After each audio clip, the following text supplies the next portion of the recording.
Então vamos para a palavra, Evangelho de Mateus. Mateus no capítulo 28. Mateus 28, eu vou contar para você, não quero repetir o culto da manhã, porque o Espírito tem liberdade, mas certo dia eu tive um sonho. E no meio da noite eu sonhei, olha a ousadia, eu sonhei que eu estava falando com Deus, gente. E era Deus mesmo falando comigo, e Deus falava para mim assim, faz o que eu já mandei. E eu dizia, mas o que é? Faz o que eu mandei.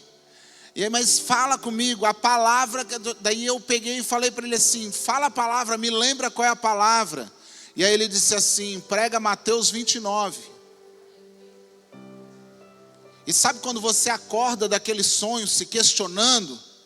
E aí eu acordei e eu falei, vou para a Bíblia agora. Mas eu cheguei na Bíblia e não tem Mateus 29.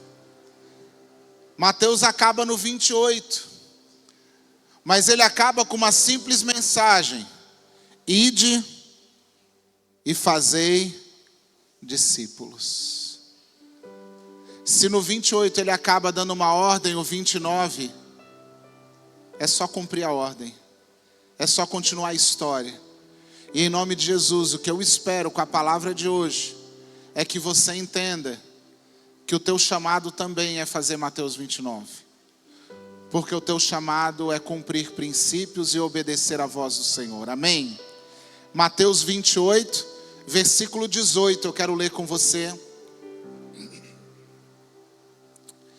Então, Jesus, aproximando-se deles, lhes assegurou: toda a autoridade me foi dada no céu e na terra.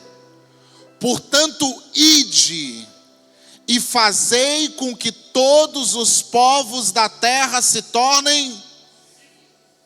Preste atenção na ordem. Ide e fazei com que todos os povos da terra se tornem... Já vamos chegar lá. Batizando-os em nome do Pai, do Filho e do Espírito Santo, ensinando-os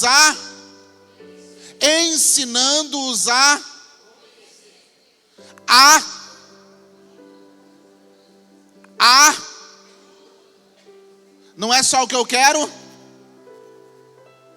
é ensinando a obedecer o quanto tenho ordenado. Você tem interpretação de português boa, assim, quando você lê as coisas? Então vamos começar a praticar aqui. Versículo 20 começa assim, ó. Ensinando-os a obedecer quanto vos tenho ordenado. Ali tem o quê? Ponto. Ensina a obedecer tudo que eu tenho ordenado. Ponto. E assim. Se até o ponto eu não cumpro, o e assim não existe. Consegue entender? Então, obedecendo a tudo quanto vos tenho ordenado, ponto. E se fizerem isso, eu estarei permanentemente convosco. Amém? Então segura. Senhor, a tua palavra são os teus filhos. E eu sei que o Senhor preparou isso para a minha vida, como preparou para a vida deles. Então que o Espírito Santo tenha liberdade para falar conosco, em nome de Jesus. Vamos começar então. Aqui, Jesus já morreu na cruz, Jesus já ressuscitou, e Jesus então ressurreto reaparece aos discípulos. Nesse exato momento ele está falando com 11 discípulos, Judas já morreu e não escolheram um novo discípulo ainda. Então ele chama os 11 discípulos e ele vai dar uma ordem. A ordem que se propaga. Jesus, aproximando-se deles, lhes assegurou: a mim foi dado toda a autoridade no céu e na terra, e essa autoridade agora eu estou dando para... Diga para alguém aí, para você. Isso, para você. Aí ele diz assim, ó: ide e fazei com que todos os povos se tornem. Olha o primeiro erro. Você anda por aí querendo fazer crente. A Bíblia não manda a gente fazer as pessoas crente, porque crente até o diabo é. Crente vem de acreditar, e o diabo acredita. O diabo sabe que Jesus é de verdade, que ele morreu na cruz. O diabo sabe até que ele já é derrotado. Então o que vai mudar você não é você acreditar ou não acreditar, é o que você faz com aquilo que você diz que acredita. Porque se eu acredito em algo, eu me movo por aquilo que eu acredito. Eu estava falando com o seu Basílio, acho que ele não está no culto. Está lá o seu Basílio. E eu falei para ele a respeito do filme Em Defesa de Cristo. E aí o homem quer derrubar todas as teses como se Deus não tivesse existido. E um ateu diz assim para ele: não, você não vai conseguir provar que Jesus não existiu. E ele disse: como eu não vou conseguir provar que Jesus não existiu? Porque as pessoas morreram por Jesus. E ninguém morre por uma coisa que não acredita que não existe. Então, se aquelas pessoas que andaram com Jesus, entregaram a vida, morreram por aquilo, é porque elas acreditavam de verdade naquilo. Você só dá a sua vida por algo que você acredita, que você tem certeza que existiu. Então, o nosso chamado não é para fazer crente, gente. O nosso chamado não é nem para fazer evangélico. E pasme, o nosso chamado não é para trazer gente para a identidade. E por que eu te digo isso? Semana passada nós fizemos o evangelismo. Irmão, só no dia veio mais de 15 pessoas no culto por causa do evangelismo. Na quinta-feira tinham 4 casais na igreja por causa do evangelismo. Os 4 foram ali me cumprimentar, um pastor do Mato Grosso, um casal de pastores de Buenos Aires, um pessoal lá do interior do Rio Grande do Sul, e um outro casal que estava aqui, que agora eu não me lembro. Mas 4 casais por causa do evangelismo. Mas, pastor, quantos? Só a água foram quase 500. Ô pastor, mas então não é pouco?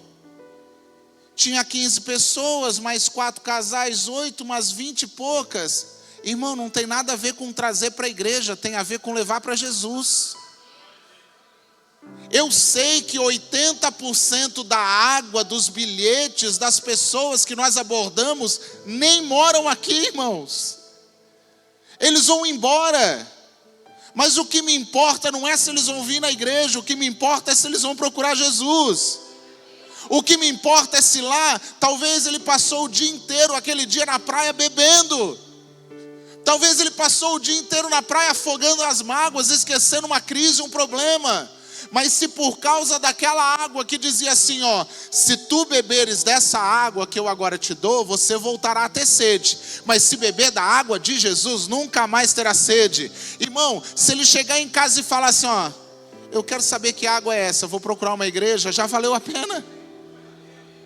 Irmão, se um dia ele passar por qualquer coisa e lembrar que um jovem abordou ele um dia na praia, entregou uma água para ele, e ele falar assim, ó: eu preciso da alegria que eu vi naquele jovem, e ele procurar Jesus, já valeu a pena. Então o nosso chamado não é para fazer crente, o nosso chamado é para fazer discípulo, irmão. Discípulo. E discípulo, a gente não cumpre fazendo ide, a gente cumpre fazendo indo. O grande problema é que as traduções modificaram. Chega a ser uma crise. Eu não quero ofender nenhuma igreja que trabalha com isso, mas eu quero te dizer que talvez o maior fracasso de uma igreja seja a necessidade de ter um departamento ou um clube exclusivo de missão. Pastor, como assim, pastor? Porque quando eu digo eu tenho esse grupo que faz missão, eu estou dizendo que todo o resto não cumpre o papel. Porque a missão não vem de sair da onde está para ir para um lugar fazer. A missão vem de cumprir a missão todos os dias aonde eu estiver.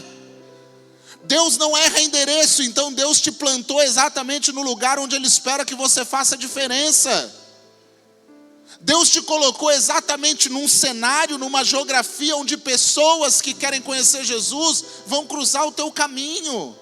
E sim, muito bacana, nada impede de um dia você participar de uma viagem missionária e ir. Mas você não pode ser missionário só no campo, você é missionário aqui e agora.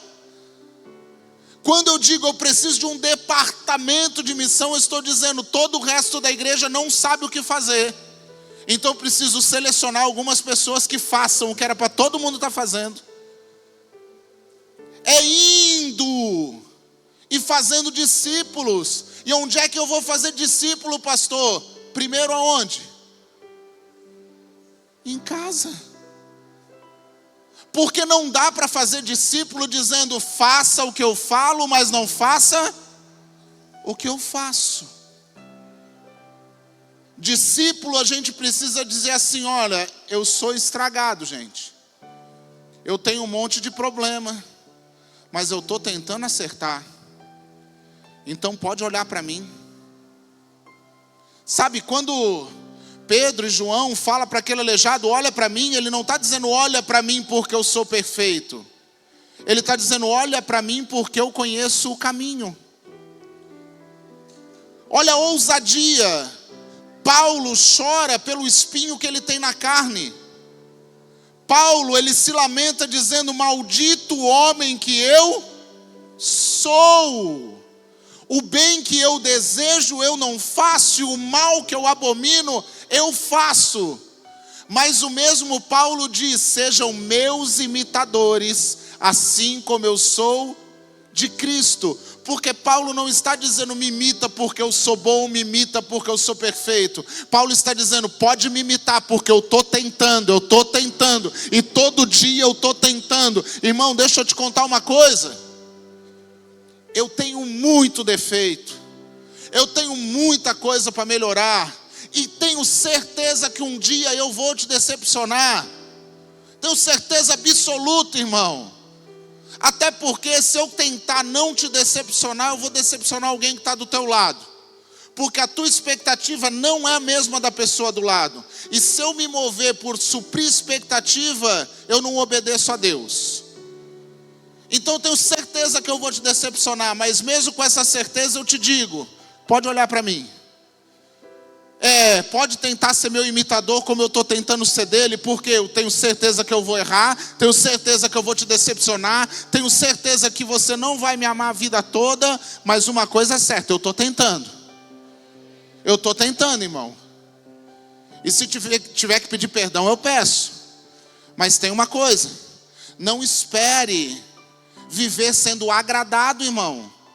Porque já dizia frases que o segredo do sucesso ninguém sabe, mas do fracasso é tentar agradar todo mundo, irmão. Não dá. Porque quando você agradou um, desagradou o outro. Às vezes em coisa boba, irmão. Você foi no almoço de um, não foi no almoço do outro, pronto. Tá vendo? Foi lá no almoço do outro lá, porque é mais importante que eu não. Eu fui lá tentar agradar. Ferrou, não foi no outro agradar. Irmão, coisa boba. Mas o segredo é fazer discípulo. Amém? O segundo ponto que ele diz é batismo. E o batismo ele diz que é batizando em nome de quem? É porque ninguém é batizado em nome de pastor. Ninguém é batizado por causa de pessoas. Irmão, a pregação do evangelho, ela precisa ser vinda do céu. O que convence a pessoa a entregar a vida não são argumentos humanos. A pregação não é palestra, irmão. Sabe, palestrante, eu amo ver alguns palestrantes, gosto, mas eu tenho um discernimento do que é uma palestra e do que é uma pregação. Eu já assisti alguns palestrantes palestrando sobre alguns temas que nem cristãos eles são.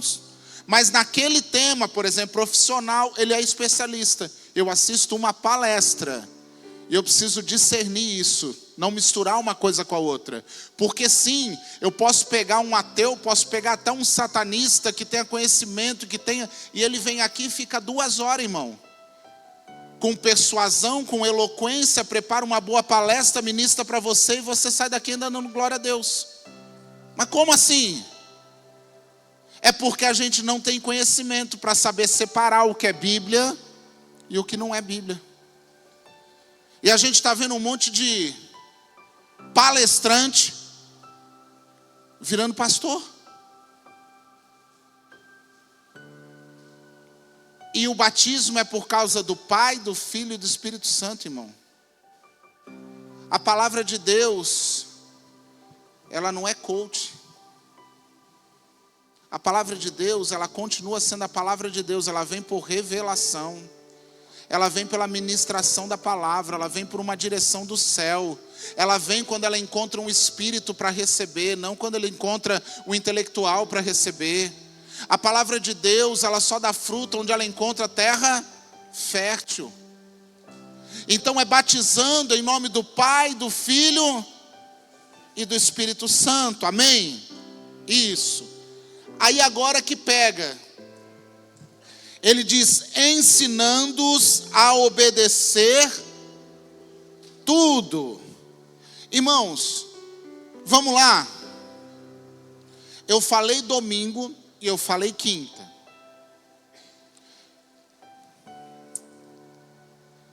Hoje é dia 19?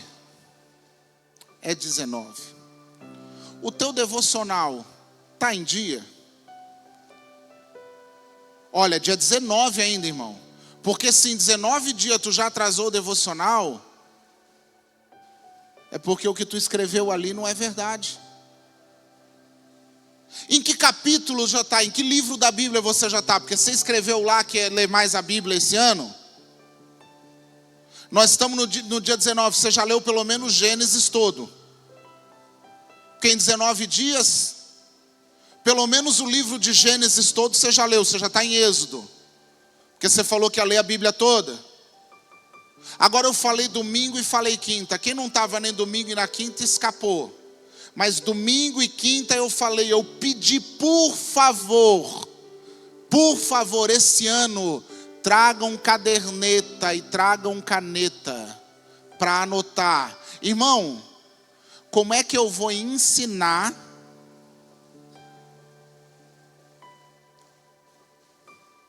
a obedecer tudo se eu não consigo ensinar a obedecer isso?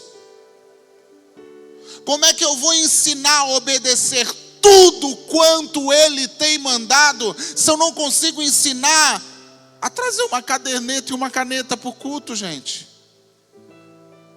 Porque aí a pessoa fica vindo na igreja, depois ela sai da igreja e diz assim, eu não sei, não está adiantando. Não é que não está adiantando, é que tu não está praticando nada do que tu está ouvindo. Você está ouvindo, mas não está fazendo, não está obedecendo. O resultado não é pelo ouvir, é pelo praticar.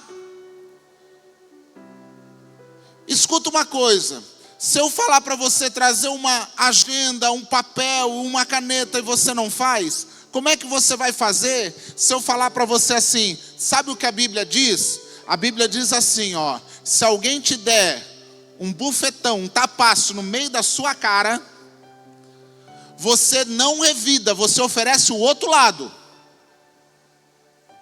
Está na Bíblia, irmão. Epa! Eu dou um boi para não entrar na briga, mas dou uma boiada para não sair. Vai converter então. Porque isso não é bíblico.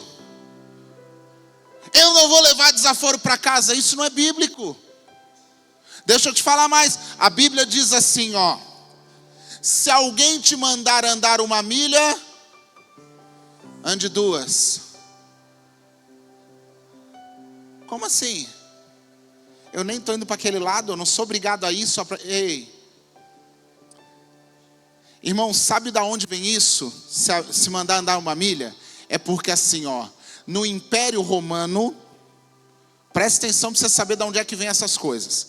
Quando o Império Romano se apoderou ali de Israel, de Jerusalém, eles determinaram uma lei, que qualquer cidadão romano, seja soldado ou não, que tivesse carregando bagagens, itens de guerra, malas, pedisse para um judeu, carrega para mim, ele era obrigado a carregar. Mas eu não estou indo para lá, não interessa, eu estou mandando. Mas tu é meu inimigo, não importa, vai carregar. Aí Jesus vem no meio dos judeus que estão dizendo, isso é injusto, isso não é certo, isso nos livra disso. Ele diz, não, a partir de hoje você vai fazer diferente. Quando te mandarem carregar 1 milha, carrega 2. Agora, como é que tu não obedece trazer uma caneta e uma caderneta, e a Bíblia diz assim, sabe quem te ofendeu? Perdoa. Ah, pastor, não é fácil, eu não consigo. Perdoa. E se eu te ofender de novo, se a pessoa te ofender de novo, perdoa de novo. E se ofender de novo, perdoa de novo. Pastor, mas na mesma coisa, no mesmo caso, isso, perdoa de novo. Pastor, no mesmo dia, não, na mesma hora. E se não for o suficiente, Jesus ainda diz assim, ó, se no mesmo dia, pela mesma razão, pelo mesmo motivo, a pessoa te ferir, te machucar, te trair, mentir, você perdoa. Até quanto? Até 70 vezes 7.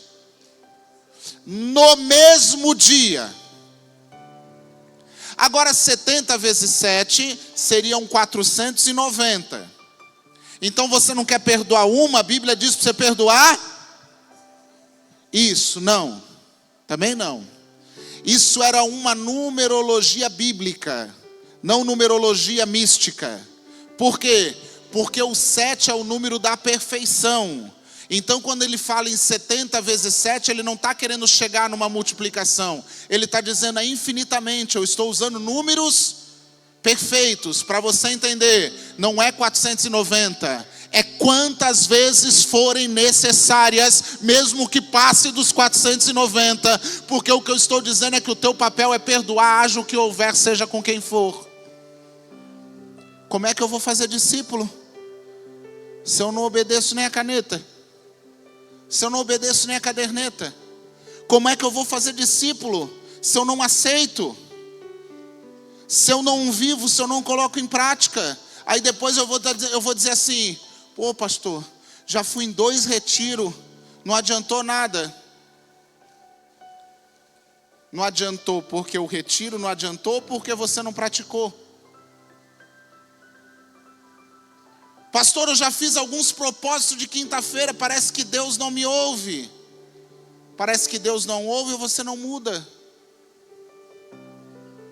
Porque eu posso mudar também, vamos para Marcos.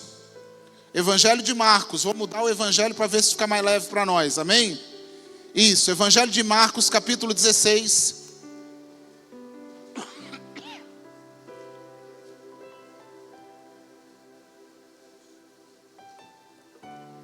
Versículo 15 em diante, 15 e 16, põe ali. Marcos 16. Isso, versículo 15 diz: E lhes,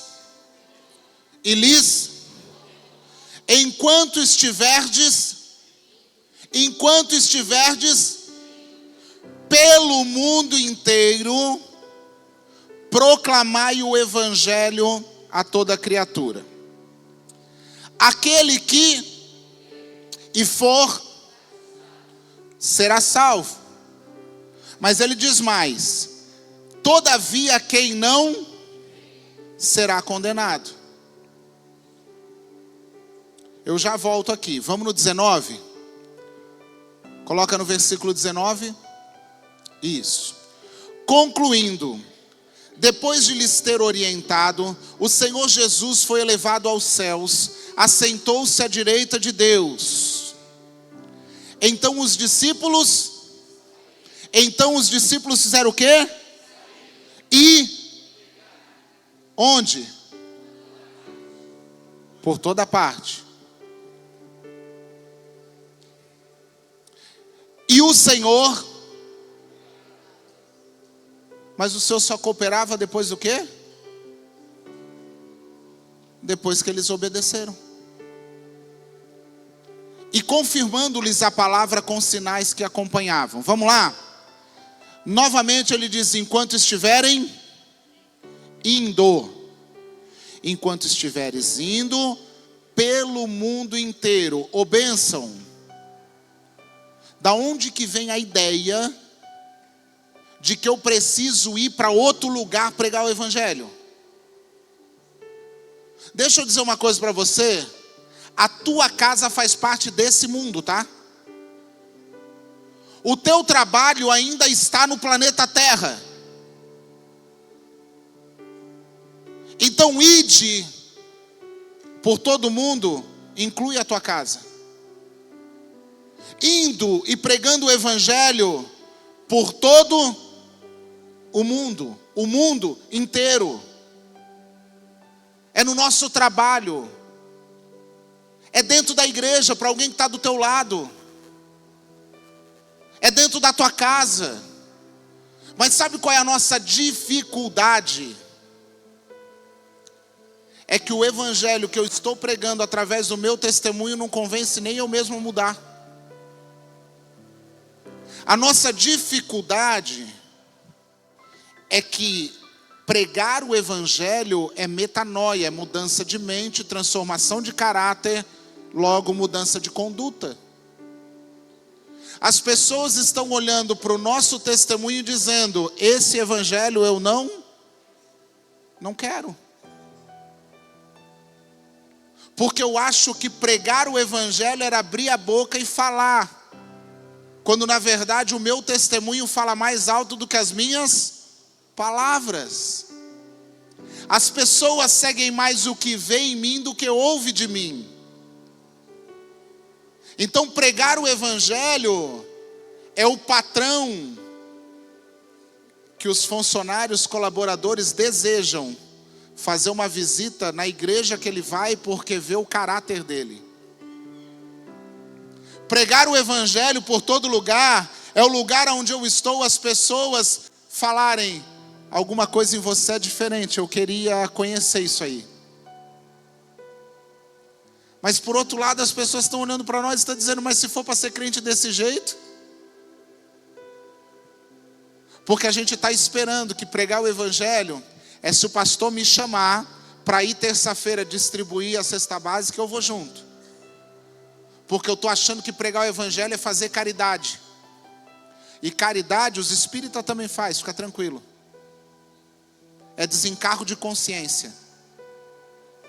Isso não é pregar o evangelho. Pregar o evangelho é onde a minha conduta aponta para Jesus. Deixa eu dizer uma coisa para você, você vai amar isso. Tudo que Deus fez, Ele fez através do haja. Sabia? Deus criou o sol, Deus criou a lua dizendo haja. Deus criou a terra, Deus criou o mar dizendo. Mas quando Ele quis criar o homem, Ele disse, façamos. Façamos. Irmão, quando Ele quis criar o peixe, Ele deu uma ordem para a água, crie-se peixes. Você está comigo?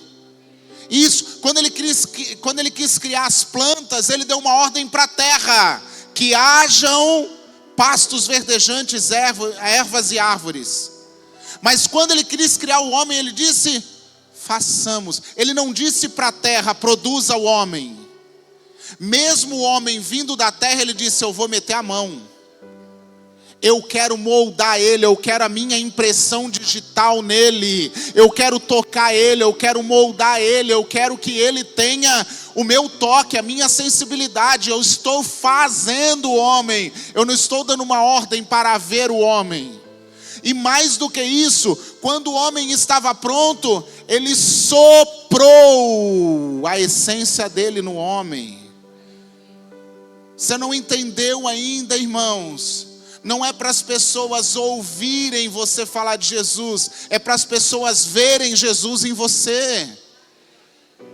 É façamos a nossa imagem, a nossa semelhança. Estão vendo Jesus em você? Alguém já olhou para você e disse: você está diferente. É isso que é pregar o evangelho, irmão. É isso que é prestar testemunho. Enquanto estiver indo, aí a Bíblia diz duas coisas que acabam com a gente. Quem crer.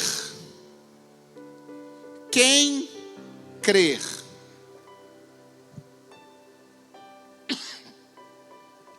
Quem crê aqui? Aleluia. Como é que eu acredito numa coisa que não me transforma? Porque tem gente que diz que acredita, mas então eu acredito que Jesus desceu do céu para me salvar, mesmo eu não sendo digno, mesmo eu não merecendo, mesmo eu não tendo feito nada, e mesmo depois de acreditar nisso, eu ainda continuo com o meu comportamento, com a minha conduta, sem tomar vergonha na cara. Não, tu não acredita. Tu pode até acreditar que o ambiente é legal, ou você pode estar acreditando no Jesus dos outros, que ainda não se tornou o teu. Sabe como é que você está? Você está igual os discípulos quando Jesus perguntou assim: quem dizem que eu sou? Você lembra que teve um momento em Mateus 16, que Jesus chama os discípulos e diz assim: ei, quem dizem que eu sou? Aí eles disseram, um diz que tu é Elias, outro João Batista, outro Jeremias, ou alguns dos profetas. Às vezes nós estamos dentro da igreja, às vezes nós estamos caminhando no evangelho, mas se Jesus perguntar: e aí, quem eu sou? Não, tu é um cara legal. Tu é um mecânico que quando as coisas estragam eu peço para tu consertar. Não, Jesus, eu acho que você é um caixa eletrônico, porque quando eu estou em crise eu vou lá e peço uma bençãozinha para sacar. Porque só Pedro respondeu: tu és o Cristo. Tu és o Cristo, Filho de Deus. E talvez esse acreditar é ter uma revelação de quem Ele é e não de quem os outros dizem que Ele é. Porque talvez a gente está vindo culto após culto acreditando ainda nos outros, mas não tendo a revelação de que Ele é o meu Salvador, Ele é o meu Redentor. É só Ele que pode mudar a minha história, só Ele que pode curar as minhas feridas. Eu mudo quando entendo que Ele habita em mim, irmãos.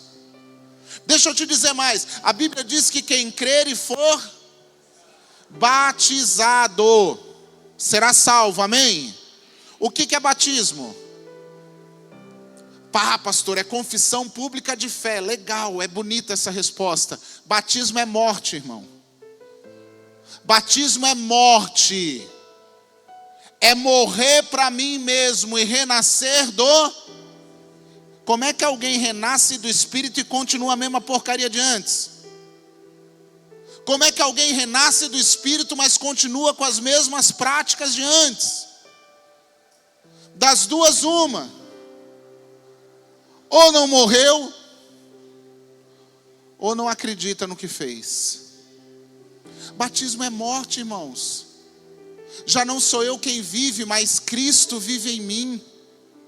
Eu morri para a minha carne, para a minha vontade, para o Espírito nascer. Agora, se o Espírito habita em mim, glória a Deus por isso. O que você tem obrigado o Espírito a fazer com você? O Espírito habita em mim. Aonde eu tenho obrigado o Espírito a ir comigo? Quais os lugares que eu tenho frequentado e levado o Espírito que habita em mim junto? O que eu tenho feito o Espírito provar, já que Ele habita em mim? Às vezes eu digo que eu morri no batismo e renasci, mas eu ainda estou fazendo o Espírito encher a cara comigo, ir na balada comigo. Eu estou fazendo o Espírito roubar comigo. Eu estou fazendo o Espírito mentir comigo, porque Ele habita em mim. Então tudo que eu estou fazendo Eu estou obrigando o Espírito a fazer junto. Olha que condição. Aí a Bíblia vai dizer mais: quem crer e for batizado será, mas todavia quem não crer. Então, amigo, deixa eu te dar uma triste notícia. Se você vem na igreja, se você diz que acredita, se você já batizou e você ainda não mudou, já está condenado. E é a Bíblia que está dizendo, não sou eu, não estou nem com peso na consciência de te dar essa notícia. E por que eu estou te dizendo isso? Pelo simples fato do seguinte: às vezes tem regras que quando as pessoas não sabem dessas regras, elas são toleradas. Sim ou não? Eu citei um exemplo bobo, mas eu vou citar porque ela é fácil de entender. Quando você está jogando futebol, Maurício, você que é goleiro lá, você está jogando futebol, certo? Aí o teu zagueiro pegou a bola no pé e ele recuou para você. Você não pode pegar com a mão porque a bola é recuada, sim ou não? Isso, não dá para pegar com a mão. Se você pegar com a mão é falta do adversário, sim? Isso. Aí lá no jogo o cara não pegou e recuou, você não sabia, era a primeira vez que você estava jogando. Aí você pegou na mão, o teu time falou assim, não pessoal, ele não, então não dá falta, segue o jogo que agora ele já. Mas se ele fizer de novo, é falta. Você entendeu? É uma regra que a ignorância, o tempo do desconhecimento tolera. Alguém começou a trabalhar na tua empresa, na empresa que você trabalha lá, e tem alguma coisa que vocês fazem do jeito de vocês. Um funcionário novo entrou e fez diferente. Aí o patrão chega e alguém corre para fofocar. Aí o patrão diz assim, não, ele ainda não, então tolera porque ele não, mas que não se repita. O problema é que agora você já sabe. Porque você disse que acredita e que já se batizou e continua fazendo. Então por isso que ele diz, quem crer e for batizado será salvo. Todavia quem não crer já está. Porque não adianta eu dizer que creio se eu não mudo. Não adianta eu dizer que creio se eu não ativo algo na minha vida. Agora, o legal é que no versículo 20 diz assim, o 20... Então os discípulos e pregaram. Eu gostei disso. Quando é que você começa a fazer discípulo? Quando é que você começa a viver isso? Ah, pastor, amanhã. Não é amanhã, cara. Acabou o culto, saíram. Jesus chamou os discípulos, conversou com eles. Aí a Bíblia diz assim, ele foi elevado aos céus e os discípulos saíram pregando o evangelho. Irmão, hoje ainda você vai jantar em algum lugar, você vai pregar lá. Hoje ainda você vai abastecer o carro, você vai pregar lá. É aonde você estiver, no momento em que você estiver, a pregação do evangelho não é um momento, não é um encontro, não é um ponto, não é alguém que te chamou para conversar, para aconselhar, não é uma agenda que você marcou. A pregação é saíram e pregaram por toda parte. É óbvio, Paulo vai ser o missionário que vai sair nas viagens missionárias, mas o evangelho é pregado durante a viagem, não só onde chega. Você pode sair daqui. Outro dia alguém me ligou e falou, pastor, ora por mim porque eu estou indo lá no Paraná orar pela minha família e pregar o evangelho. Óbvio, irmão, isso faz parte, mas enquanto você estiver indo, prega o evangelho no teu carro, para a tua família que está dentro do carro com você. Prega o evangelho no posto de gasolina que você vai abastecer. Prega o evangelho para atendente da conveniência que você vai pagar a água que você vai comprar. E como é que você vai pregar o evangelho? Com todas as oportunidades. A primeira de todas é com o teu comportamento. Nem todo lugar que você chegar, você vai abrir a boca e vai começar a falar. Você não vai chegar nos lugares e dizer, o Senhor é meu pastor e nada me faltará, aleluia. Não, irmãos. mas o teu comportamento prega o evangelho sem você abrir a boca. Eu lembro de quando nós começamos a vir para Bombinhas, eu e meu filho paramos para comer num posto. Lembra, Adric? Aí a atendente do posto, gente, a gente não falou de igreja, nem entre nós a gente estava falando sobre igreja, irmãos. Nós sentamos para comer um lanche, daqui a pouco a moça veio do lado e falou assim: vocês são cristãos, né? Aí sim, nós somos cristãos. Deu para ver que tinha alguma coisa diferente. Ai, irmão, eu fiquei todo bobo. Porque não tem nada de bom em nós. Mas naquele momento a gente estava podendo viver o que a palavra diz sobre nós, irmãos.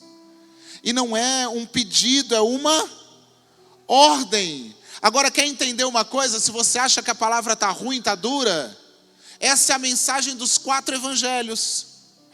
Vai lá e lê os 4 evangelhos. Se você não sabe ainda, é Mateus, Marcos, Lucas e João. Ok? O primeiro evangelho, Mateus, ele fala de discípulos. Fazer discípulos. O segundo evangelho de Marcos, ele fala: quem acredita morre pelo que acredita. É crer e ser batizado. Ele está dizendo: quem acredita morre por aquilo que acredita. O evangelho de Lucas é pior ainda, irmão, porque a mensagem do evangelho de Lucas é: arrependei-vos. É a mensagem do evangelho. Agora você sabe qual é a mensagem de João? Tu me amas? Então se tu me ama, me obedece. Você não entendeu? Vai lá em João 21, a conversa de Jesus com Pedro. Pedro, tu me amas? Então apacenta minhas ovelhas. Tu me ama? Então apacenta... Ei, se tu me ama, me obedece. O evangelho de Mateus te manda fazer discípulo. O evangelho de Marcos diz: se você acredita, morra pelo que acredita. O evangelho de Lucas manda você se arrepender. O evangelho de João diz: se você me ama, começa a me obedecer. Esse é o evangelho, é o mais simples da pregação. Agora, por que nós não estamos conseguindo fazer isso? Guarda isso no teu coração. Antes de usar você, Deus precisa ter você. Porque a nossa preocupação é ganhar pessoas. Deus não vai te usar para ganhar pessoas se Ele ainda não ganhou você. Não tem como eu começar a fazer diferença nos outros se o evangelho não fez diferença ainda em mim. As cadernetas agora, tudo anotando agora, quer ver? No Antigo Testamento, tudo dependia do homem e nada de Deus. Anotaram isso? No Antigo Testamento, tudo dependia do homem e nada de Deus. No Novo Testamento, tudo depende de Deus e nada do homem. Aí a pessoa: agora está fácil então. Você está redondamente enganado. Porque o novo é mais difícil que o velho. Porque no velho tudo dependia de mim e nada de Deus. No novo tudo depende de Deus e nada de mim. Então eu preciso morrer para que Ele haja através de mim.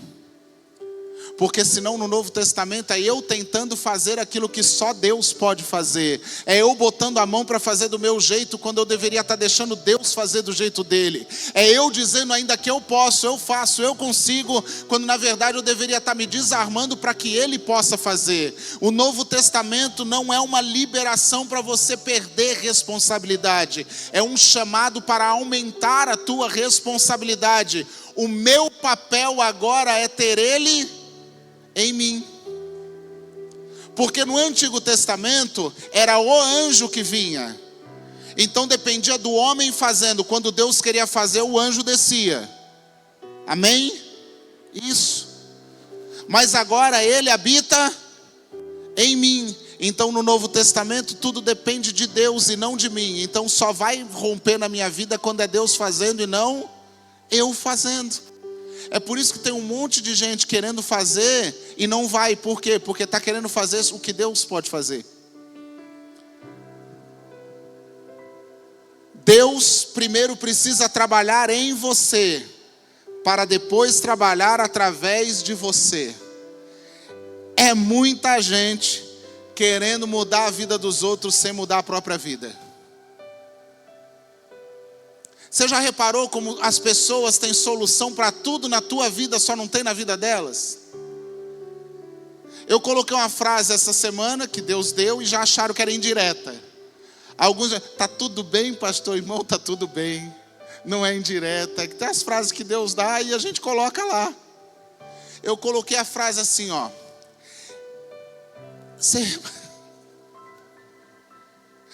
As pessoas não conseguem controlar seus sentimentos, pensamentos e emoções e querem controlar a vida dos outros. Rapaz, se as pessoas não estão controlando nem os sentimentos dela, como é que ela vai controlar a minha vida? Mas o que não falta é gente que não controla a própria vida controlando a tua. É gente que ainda não mudou querendo que você mude. É gente que tem solução para os teus problemas, só não tem para os dela. Então é nós vindo para a igreja dizendo assim: ai pastor, o senhor tem que me usar, pastor. O senhor tem que fazer, porque eu já estou aqui, eu estou à disposição, não sei o quê. E Deus está olhando e dizendo assim: mas eu ainda estou trabalhando.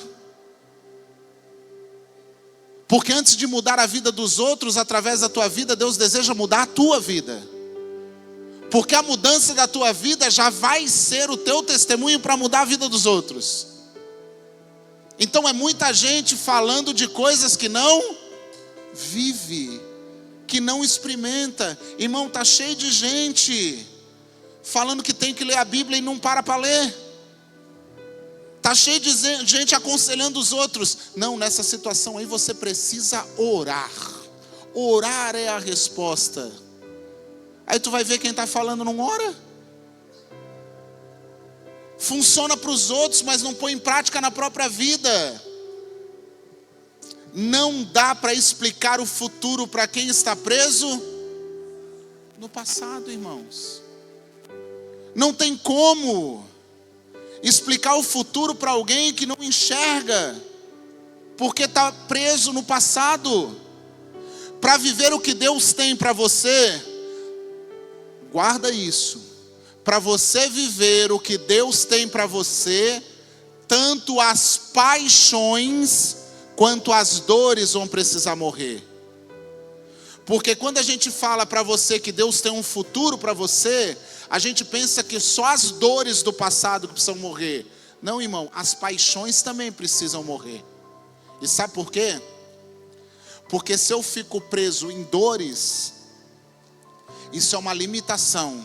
Se eu fico preso em conquistas, isso é saudosismo. Ai, naquela época. Ai, quando eu fazia. Ai, quando eu tinha. Irmão, deixa eu te dizer uma coisa. Provavelmente a comida que tu comia naquela época já apodreceu. O carro que tu tinha naquela época já é velho, já não vale mais nada. Então, para viver o que Deus tem para você no futuro, o teu passado vai ter que morrer, filho. Vai ter que ficar para trás. E o pior de tudo é que se não morrer no comunicador, não vai morrer também no receptor. Pastor, do que o senhor está falando? Eu estou falando aqui para quem vai fazer discípulo. Porque todo o texto começou com uma ordem: indo e fazendo discípulo. O meu pai falava, saudoso meu pai, lindo, maravilhoso. Mas ele dizia assim: eu não guardo mágoa de ninguém. Eu não tenho sentimento ruim de nada. Em 1953, eu tinha uma bicicletinha. E o pneu da bicicletinha furou, irmão. Eu escutei a história da bicicletinha no mínimo 300 mil vezes. Porque não me deram dinheiro para consertar o pneu da bicicletinha? Porque eu enchi de capim o pneu da bicicletinha? Porque eu andava com capim no pneu da bicicletinha? Irmão, o meu pai faleceu com 76 anos. E eu escutei essa história pelos 40 anos da minha vida enquanto eu fiquei com ele. Mas ele não tinha mágoa nenhuma. Tá cheio de gente ressentida, querendo trabalhar na ferida dos outros. Deixa eu falar para você o porquê você precisa se curar das feridas. Quando eu quero muito uma coisa de Deus, a Bíblia diz que eu devo clamar, amém? Isso, eu quero algo, então eu começo a clamar, amém? Só que se é algo que eu já clamei e Deus não fez, eu começo a reclamar.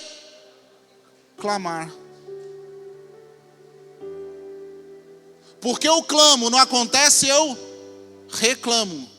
Eu clamo de novo. Só que tem coisas que, como eu tenho ferida, eu não clamo por algo que tem que acontecer, eu clamo por aquilo que não aconteceu. Aí eu começo, poxa Deus, eu já te pedi isso, ou eu já estou há tanto tempo, mas eu já passei por isso, eu não fez. Aí o meu clamor vira uma reclamação.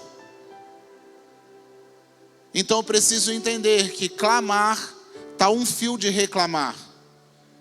Então se eu já clamei, Deus já escutou. A minha esposa ainda falou para mim assim, amor, mas isso aí às vezes tem uma mulher que está orando pelo marido, por exemplo. E óbvio que ela falou isso porque ela passou muito tempo clamando por mim. Então, mulher, aprenda a policiar o teu clamor. Porque clamar é pedir, clamar não é reclamar do que não aconteceu. Então a mulher que está clamando pelo marido, ela está pedindo, Senhor, queria tanto meu marido lá, se o Senhor pudesse, se o Senhor quisesse, se o Senhor fizer. Poxa, o Senhor não fez. Todo mundo vive, só eu não vivo, acho que Deus não me ama. O clamor virou reclamação. Em vez de clamar, eu estou reclamando. Deixa eu te dizer algo.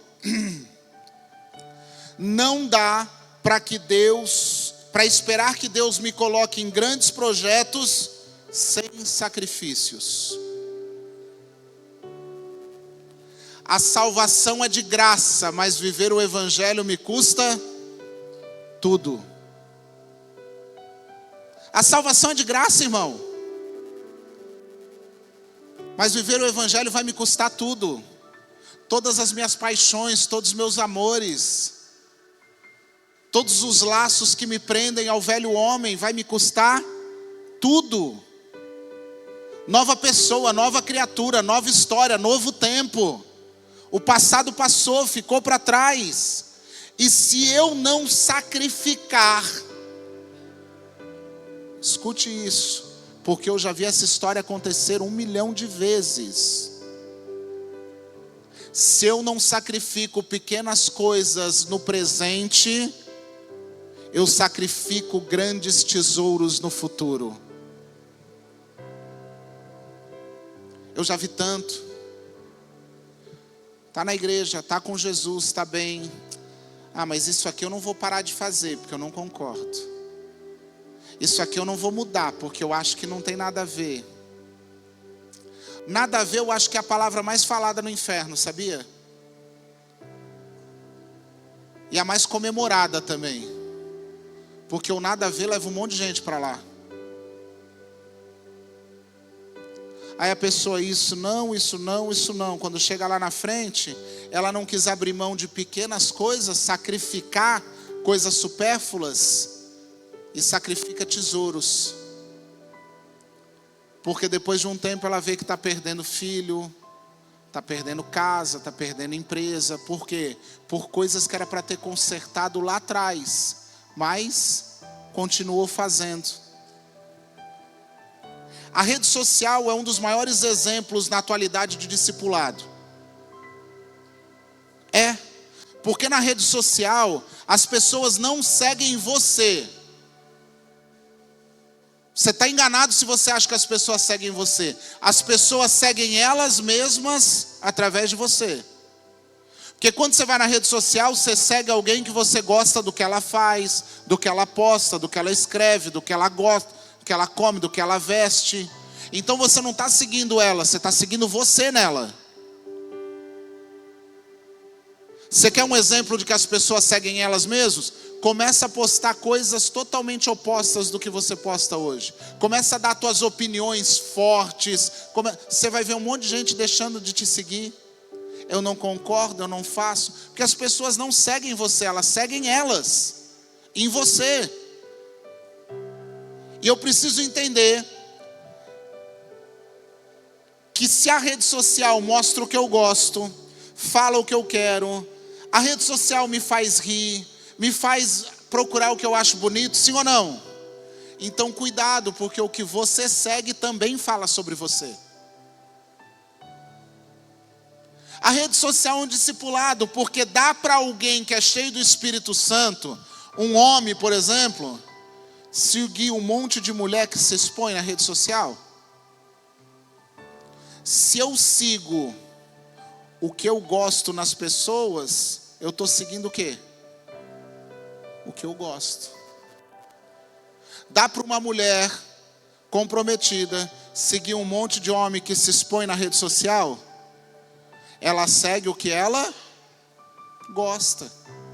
Então a rede social fala de discipulado, a rede social fala de caráter, de conduta, de testemunho. Cuidado, o que você segue, o que você dá ibope, fala a respeito de você mesmo. O pior de tudo é identificar que o que mais viraliza na rede social são besteiras e coisas inúteis. E os crentes estão tudo lá. Não tem tempo de assistir uma pregação, não tem tempo de ler a Bíblia, não tem tempo de fazer um devocional, mas tem tempo de assistir besterol com força na internet. E indo fazendo discípulos. Porque além de tudo a gente ainda manda para os outros. Te achei, né?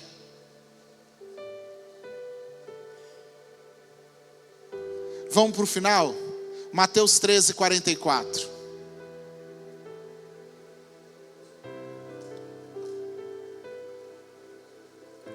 Eu ganhei um livro, comecei a ler.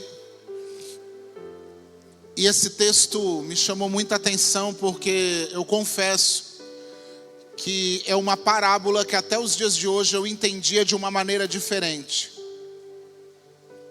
E eu fui entender agora de uma maneira que faz muito mais sentido, por conta desse livro.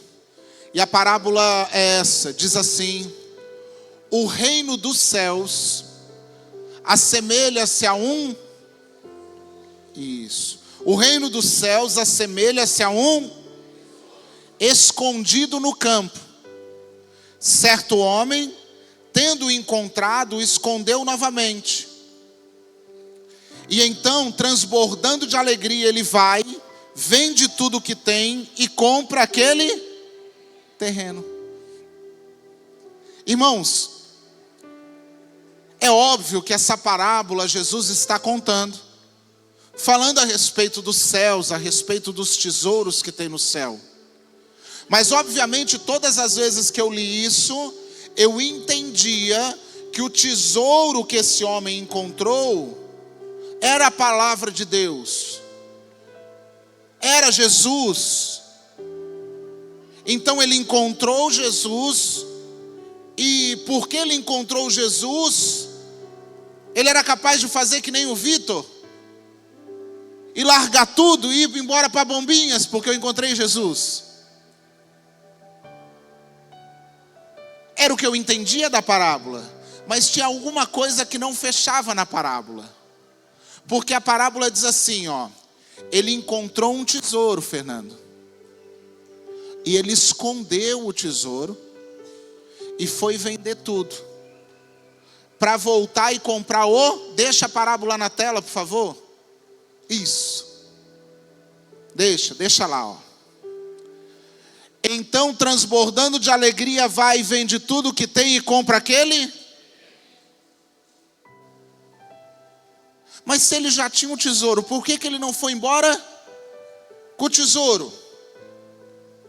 Ele escondeu e foi vender tudo para comprar Aí eu fui entender que o terreno era maior e mais importante do que o tesouro. E já vou te explicar. Irmãos, quando ele chega naquele campo e ele encontra um tesouro na superfície, ele descobre algo que eu e você talvez não descobrimos até hoje. Se na superfície tem tesouro, imagina escavando esse terreno.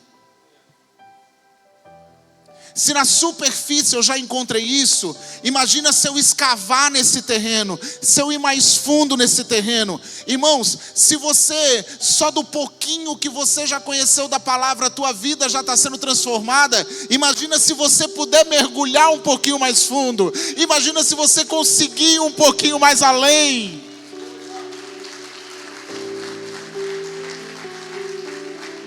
Eu preciso entender, escuta comigo. As coisas mais preciosas da terra, você já viu o ouro negro, o petróleo?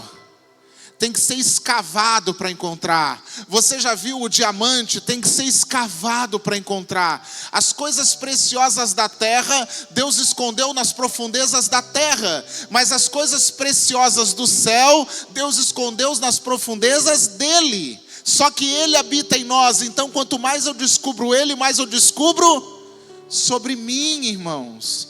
Quanto mais fundo eu mergulho nele, mais fundo eu mergulho em mim. É por isso que a gente escuta às vezes as pessoas falando, sabe o quê? Meu Deus, eu não sei nem como eu estou fazendo isso. Hoje de manhã o povo riu, mas a minha esposa sabe da história. Teve uma coisa que me motivou, aquilo me serviu para impulsionar, mas poderia servir para me derrubar. Quando eu tinha 17 anos eu ia ser pai. Pensa num homem mal acabado. Pensa num homem que só fazia as coisas erradas. Eu ia ser pai, perdido no mundo, e nem estava com a menina que estava grávida. Alguém teve a audácia de chegar na minha cara, conversando com outra pessoa, e dizer assim: coitado dessa criança. E o pior é que ela estava certa.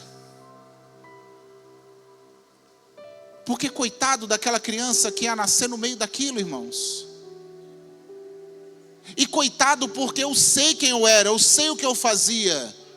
E eu sei quanto tempo ainda levou para mim continuar sendo aquela porcaria, que aquela criança era um coitado por ter um pai como aquele. E quando é que isso começou a mudar? Porque quanto mais fundo eu comecei a ir em Jesus, mais de Jesus em mim eu comecei a descobrir que tinha. Aí é por isso que hoje você vê eu aqui pregando, e eu posso dizer para você, eu nem sei o que o maluco de Deus quis fazer comigo. Eu nem sei o que ele quis fazer comigo. Por quê? Porque eu não sabia os tesouros que ele tinha escondido dentro de mim mesmo. Porque eu estava andando superficialmente, eu não estava mergulhando. As coisas preciosas da terra, Deus escondeu na terra. Mas as coisas preciosas do céu, Ele escondeu dentro de você. Só que você não vai encontrar isso dentro de você. Você vai encontrar isso indo mais fundo nele. E como ele habita em você, você vai descobrir o que tem em você. Eu preciso entender, olha só como a gente é fraco. Você já pegou a caixinha de versículo? Pode falar, não tem problema não, é bênção. Isso. Você chega no lugar, tem as caixinhas das promessas, tem caixinha, como é que se chama aquilo? Um monte de nome aí. Como que é? Tá bom, não entendi nada, mas eu concordo. Vocês também não entenderam, fala a verdade. Tá. Preciosas promessas, tá bom, preciosas promessas, caixinha de promessa, o que você quiser. Você já sabe o que é? É uma caixinha que vem uns papelzinhos com versículo. Aí nós vamos lá e tiramos um versículo, né? Aí a gente lê. Deus purinho falou comigo. Era tudo que eu precisava. Irmão, se um versículo falou contigo, abençoado, imagina se tu lesse a Bíblia. Se um versículo é capaz de ser resposta, imagina se tu mergulhasse um pouquinho mais fundo. Se uma caixinha com um versículo.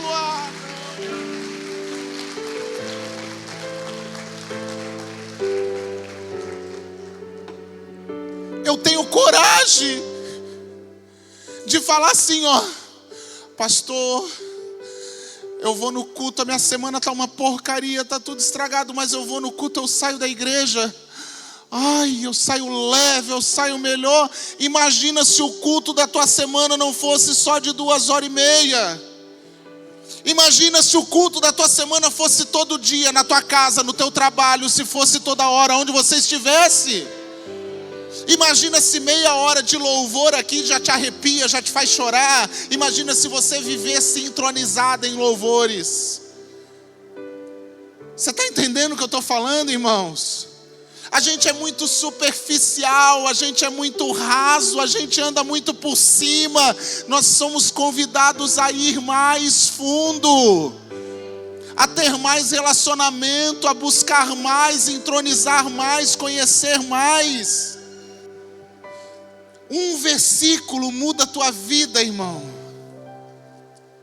Imagina o que pode mudar a tua história se você realmente viver Jesus, souber o que é Jesus. A parábola seguinte vai ser contada no 45. Ele diz que o reino de Deus é semelhante a um homem que buscava pérolas. E ao encontrar essas pérolas, ele faz a mesma coisa. Mas a pérola está onde?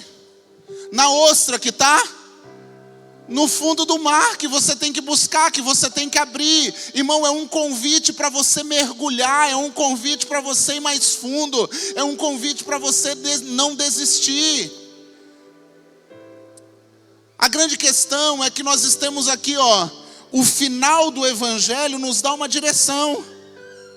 Faz discípulo, acredita, batiza, tudo. Só que eu tenho que praticar o que o evangelho diz. E o que o evangelho está dizendo para nós é assim: o que eu tenho para você é grandioso. Em nenhum momento ele diz que ele veio para que a nossa vida fosse mais ou menos. Ele disse que ele veio para que a nossa vida, nós tivéssemos ela em abundância. Mas a gente está contente só com uma vida mais ou menos, só com uma vida medíocre. E não dá, irmãos, porque esse não é o nível, não é o padrão de excelência de Cristo. Esse não é o nível do padrão de excelência que nós queremos estabelecer como igreja. Porque Deus não nos pediu para fazer igreja, Deus não nos pediu para chamar gente para ser cristão, para ser evangélico. Deus pediu para a gente fazer discípulo. Irmão, e sabe o que Deus falava comigo hoje à tarde, Darlan? Deus falava comigo assim, um tempo atrás, tinha o golpe. Se você caiu, eu só oro por você. Mas o golpe dos bitcoins, não o bitcoin mesmo de comprar, que aí se você é investidor é coisa tua, mas aquele investimento que pagava 8%, 10% ao mês. Irmãos, e na frente do nosso estacionamento lá em Balneário, tinha um prédio que é comercial, e o pessoal que trabalhava com isso lá falava. Aí eles iam lá e falavam assim pra gente: pastor, nós temos um investimento aqui que é totalmente seguro, não tem risco nenhum, e paga 2% ao mês. E a gente oferece para as pessoas, e ninguém quer. Aí a gente oferece esse outro, que paga 10% ao mês, e as pessoas vendem até carro, casa para fazer. Só que isso é insustentável. Isso aqui é só enquanto tiver gente entrando para suprir, ele vai rodando, daqui a pouco acaba e vão perder tudo.